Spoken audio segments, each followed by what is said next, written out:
This begins our discussion on topics in Chapter 11, which covers analog to digital and digital to analog conversion.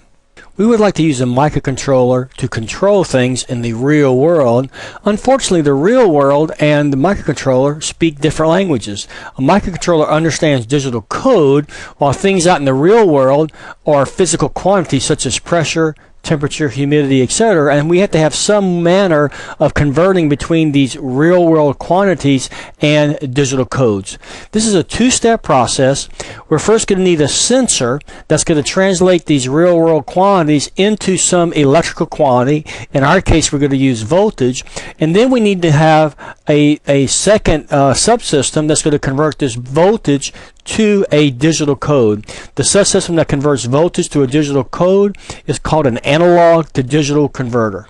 Once we've converted our real-world quantity into a digital code that the microcontroller can understand, it can process those codes and transform them in order to perform a control algorithm, which is simply transforming one set of digital codes to another set of digital codes. And now we have to translate this back into real-world quantities. We'll just do the reverse process.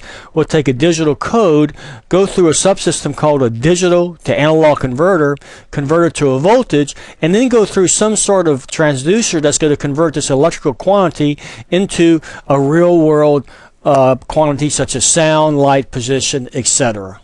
The process of sampling real-world quantities, transforming them to voltages and then to digital codes, performing some control algorithm on them or additional processing, and then going back and then converting them back to real-world quantities has a generic term that is named digital signal processing, and this is an entire area of study within electrical and computer engineering. What we're going to do in this chapter is simply study the building blocks that are needed for digital signal processing, basically analog to digital converters and digital to analog converters. This chapter introduces some new words to your digital vocabulary. ADC stands for analog to digital converter. This converts an analog signal, either voltage or current, and we'll use voltage, to a digital code. A DAC is a digital to analog converter, and it converts a digital code to an analog value, so it does the reverse procedure. Sample period means for an ADC is going to be the time between each conversion, between each analog to digital conversion. Typically, samples are taken at a fixed rate. For example, a typical sample rate for voice is 8 kilohertz.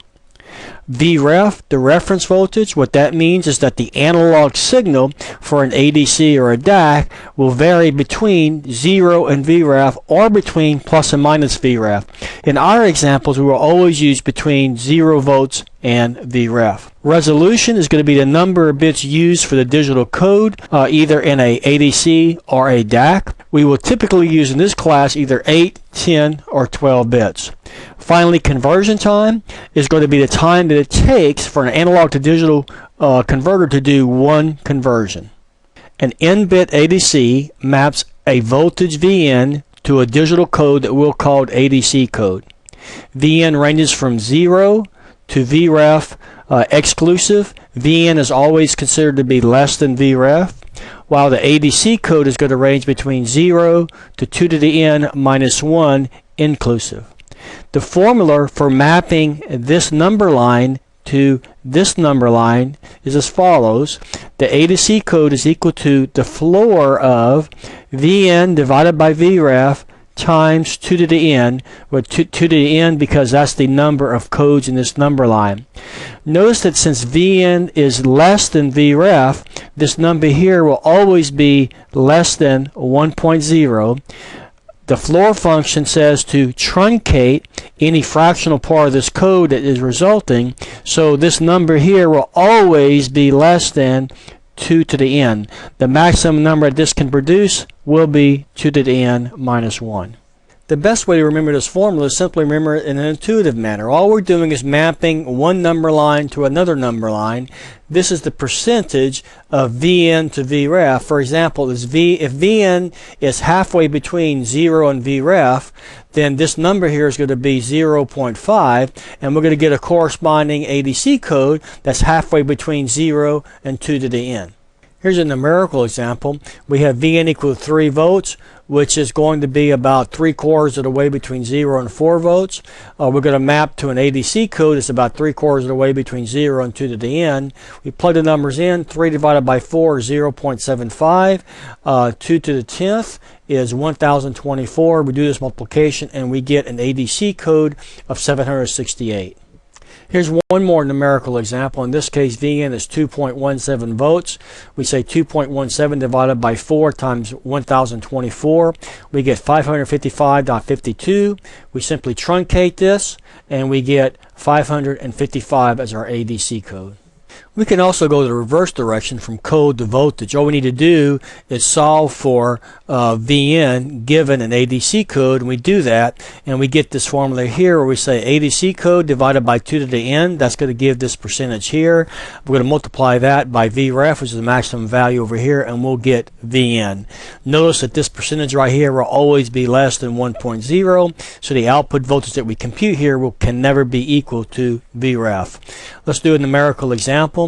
We'll take the ADD code that we had before for 3 volts, 768, plug it into this formula, and we should get 3 volts because this had no fractional part associated with it.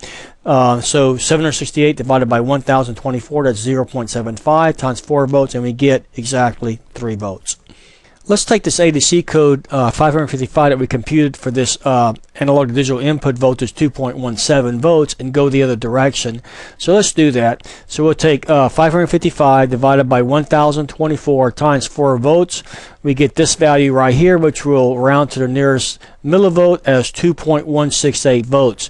Notice that this is not exactly equal to this 2.17 volts because we had to truncate this fractional point here.